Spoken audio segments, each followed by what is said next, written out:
pastor está fazendo aqui. Pega o seu voto com a chave que está dentro, com o pedido que está dentro, sobre o monte, desce na madrugada, entrega para o Senhor.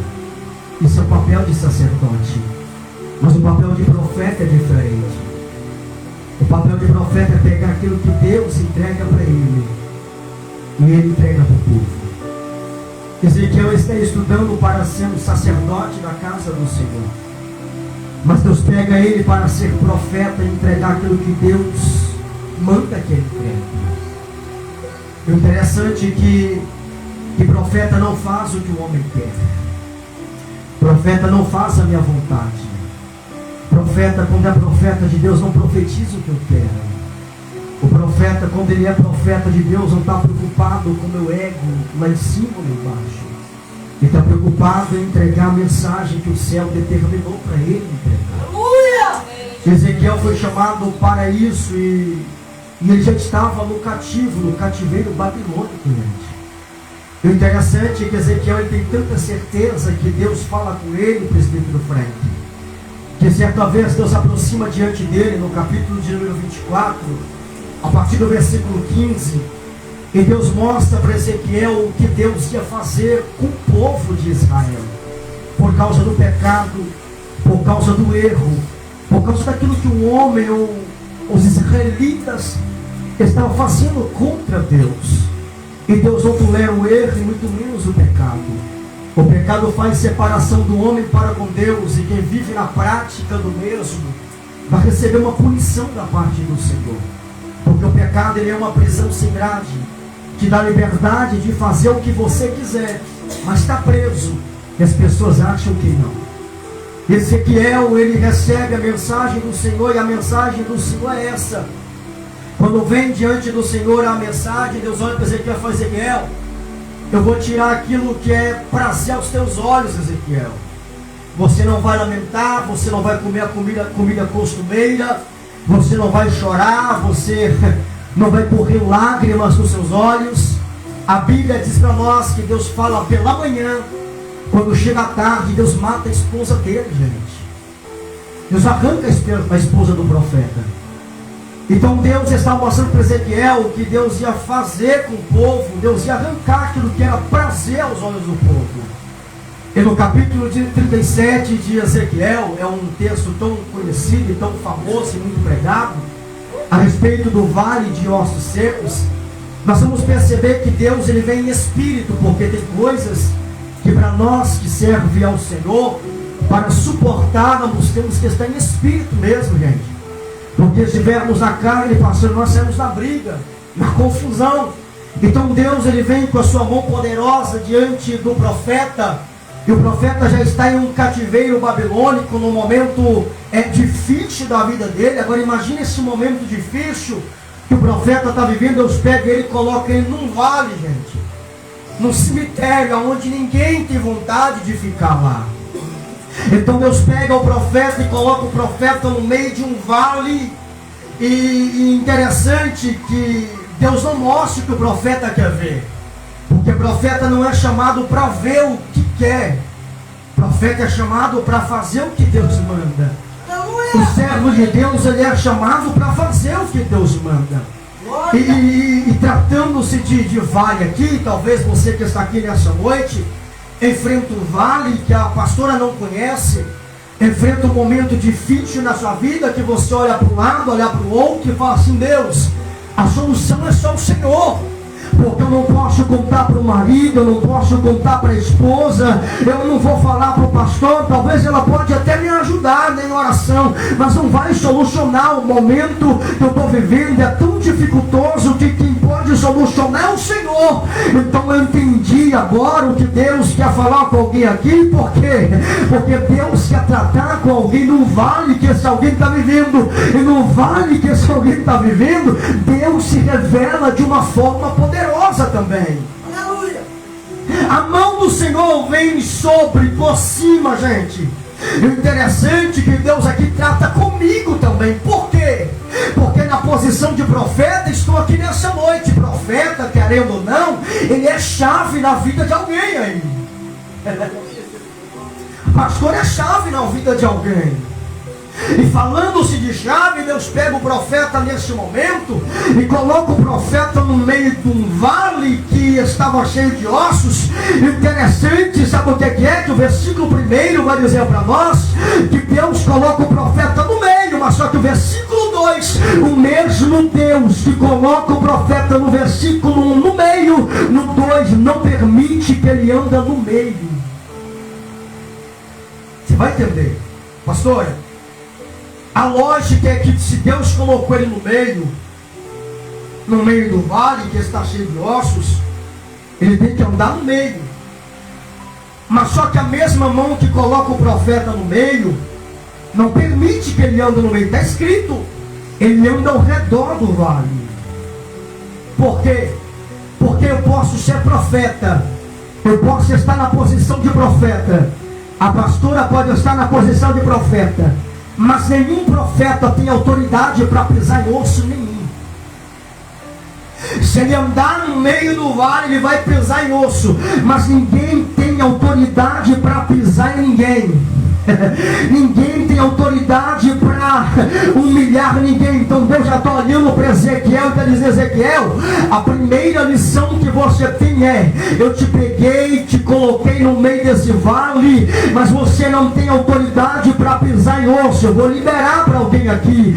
Deus te colocou dentro da sua casa, no meio da sua família. Talvez você a única coluna que tem lá dentro, e Deus te trouxe para dizer para você: você está lá como chave para virar algo lá dentro, para abrir algo lá dentro.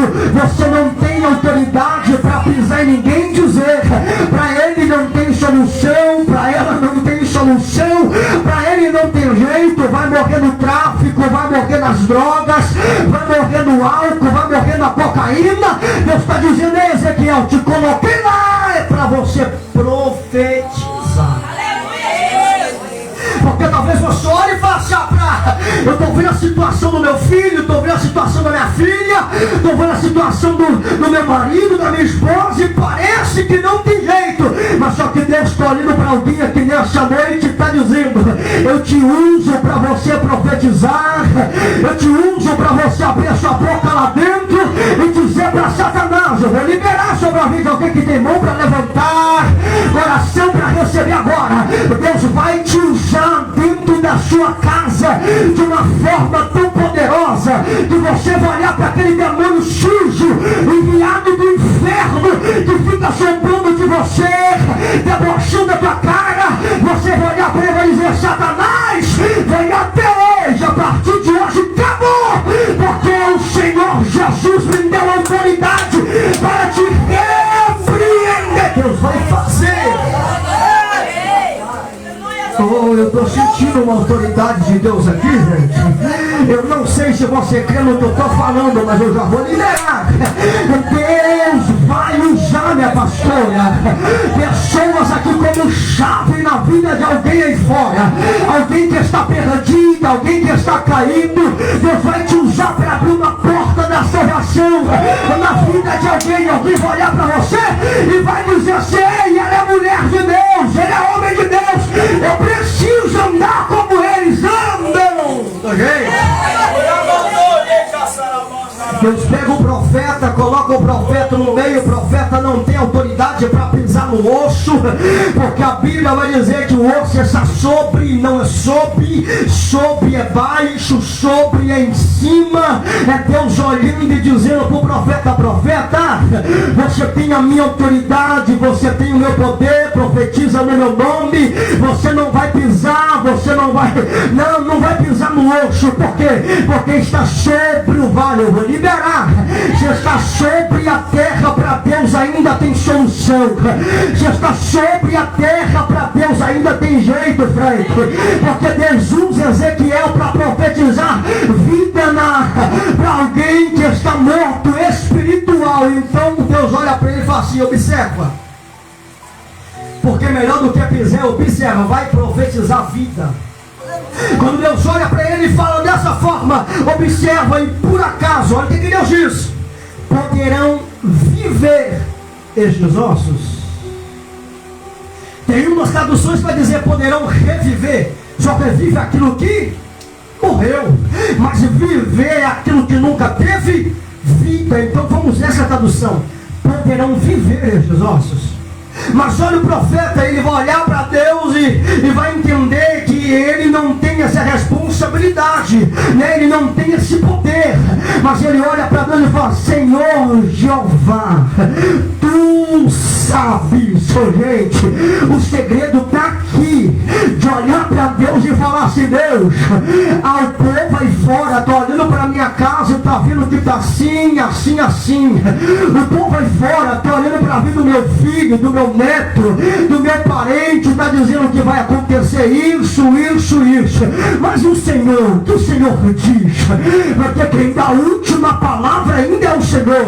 Talvez você olhe para o laudo que o médico te deu e fala assim: ei, o médico falou que é isso, agora é só quimioterapia, o médico falou que é isso. Mas o Senhor, que o Senhor diz. Aí Ezequiel vai olhar para Deus e vai dizer assim: Senhor Jeová, só o Senhor que sabe. Aí Deus transfere a responsabilidade sobre o profeta e fala: então profetiza. Aí Deus olha para você e fala assim: então, se você falou que só eu tenho a solução, eu olho para você e digo: então profetiza. Olha para essa enfermidade, eu falo: enfermidade, eu estou te sentindo, mas eu já estou curado em nome de Jesus. Olha para esse mal e fala: eu estou sentindo, está doendo, mas eu estou curado em nome de Jesus. A palavra de poder que vai sair da sua boca, você vai ver que Deus vai liberar cura, Deus vai fazer milagre. Por quê? Porque ele já deu a palavra de vitória para o profeta. Mas só que percebe que o objetivo de Deus aqui, gente, no capítulo 37 de Ezequiel, é só um: trazer vida para aquele que não tem vida. Versículo 5.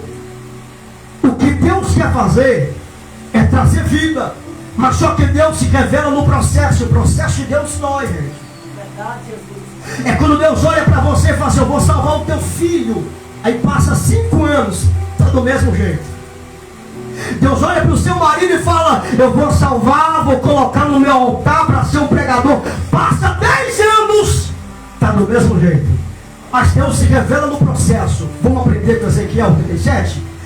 Quando Ezequiel ele abre a boca e começa a profetizar, e Deus vai tratar com alguém aqui nessa noite no vale, alguém que está no vale. Quando ele começa a profetizar, a primeira coisa que vai acontecer, o processo é esse: os ossos vão se juntar. Porque não tem crescimento se não tiver juntamento de osso primeiro. Não vai crescer se a igreja não unir com as mãos dela. Só tem crescimento quando os ossos se ajuntam. A primeira coisa que acontece no vale, os ossos se ajuntam e se forma uma estrutura nesse vale. Quando Ezequiel, gente, isso aqui é lindo, imagina a cena. Ezequiel está no meio de um vale, um mar de mortos, pessoas, e ali representa o povo que está morto espiritual, o povo de Israel, gente. O povo que já não ouvia mais a Deus, o povo que já não tinha mais comunhão com Deus, o povo que já não conhecia mais quem é Deus. Aí Deus está revelando para o profeta e dizendo para o profeta o que Deus ia fazer, ia trazer vida para o povo novamente. Mas a primeira coisa que vai acontecer aqui é os ossos se juntar, porque não tem crescimento. Não vai vir nervo, não vai vir pele, não vai vir carne, se não tiver juntamento de osso primeiro. Ezequiel está profetizando nesse vale, e a primeira palavra de Deus para alguém aqui nessa noite eu já vou liberar agora, para você que tem coração para receber e fé também para receber. Deus está dizendo: eu conheço o vale que você está passando, eu conheço o momento que você está enfrentando, eu sei da chave que você vem buscar agora, a chave da vitória, da salvação, talvez a porta aberta do milagre na sua casa, na saúde. E Deus está dizendo: a primeira coisa que eu vou te dar nesse vale é estrutura, diz o Senhor. Os ossos se ajuntam e fala de estrutura, gente. Mas só que não fica por aí, porque Deus se revela no processo. processo, a segunda coisa que vai acontecer, vai vir sobre os ossos, oh glória a Deus, os nervos aqui. Olha como que Deus trata com alguém que está no vale, e nervo já fala de força. É Deus olhando para alguém que acredita que nessa noite, que tem fé, diz: eu conheço o teu vale que você está, eu sou Deus suficiente para te dar estrutura e força para suportar o que você está passando. Fica por aí? Não fica por aí não, porque o profeta ainda está profetizando. E a terceira coisa que vai acontecer nesse vale é a carne que vai vir, Frank. Os ossos se ajuntam, é estrutura. Os nervos vêm, força. Agora também vai vir a carne. E carne fala de sensibilidade. Oh glória. Olha como que Deus trata com alguém que está enfrentando um vale aqui. Alguém que está passando por tanta dificuldade, minha pastora. Deus está olhando para esse alguém que está dizendo dessa forma: eu sou Deus suficiente para te dar estrutura, para te dar força e para te dar sensibilidade para poder ouvir a minha voz nesse momento difícil que você está enfrentando. Deus é Deus suficiente para te dar intimidade no momento mais difícil que você enfrentar na sua vida. Acabou? Acabou não. Está escrito, está na sequência. A quarta coisa que vai vir é pele. E pele já fala de aparência. Olha aqui, gente. Estrutura, força, sensibilidade e aparência. Aí você olha para ele e fala: irmão, Deus da aparência? Só ir para Atos 7. A Bíblia diz que Estevão está pregando à beira da morte, prestes a ser apedrejado. O primeiro homem que foi morto depois de Cristo, por causa do Evangelho. Quando ele está pregando desde Abraão até chegar em Cristo, aqueles que olham para a face dele, a Bíblia diz que vê a face dele brilhando como se fosse um anjo. Oh, glória a Deus. Aí você olha para alguém, minha pastora, que está no mundo perdido, e olha para essa pessoa que está aqui glorificando a Deus agora. Aí você vai ver a diferença, se essa pessoa parece ou não parece com Deus. Porque quem está na presença de Deus brilha. Quem está na presença de Deus parece com Jesus. Oh, gente, Pedro até tentou esconder quando Jesus falou que ele iria negar, e negou. Mas só que mesmo negando, alguém olhou para ele e falou assim: tu parece com ele, tu fala como ele, tu anda como ele, tu veste como ele. Pode até tentar esconder, mas só que parece com ele. Mas aí eu aprendo duas coisas nesse capítulo 37 de Ezequiel. A primeira coisa, irmã, é que nós não podemos confundir a aparência, pastora, porque tem pessoas que parecem que é, mas não é. Tem pessoas que parecem que está sentindo, mas não está sentindo nada. O texto vai dizer para nós, versículo de número 9, o caminho para o final. E ele me disse: profetiza ao Espírito, profetiza ao Filho do Homem, e dize ao Espírito: assim diz o Senhor Jeová, vem dos quatro ventos, ó Espírito, e assopra sobre estes mortos para que vivam. Aqui que está o negócio. Sabe por quê, Frank? Já veio nervo, os ossos já se juntaram, já veio carne e já veio pele, antes do Espírito. Versículo 9 vai dizer que tem, olha aí, gente, os ossos se juntou, veio nervo,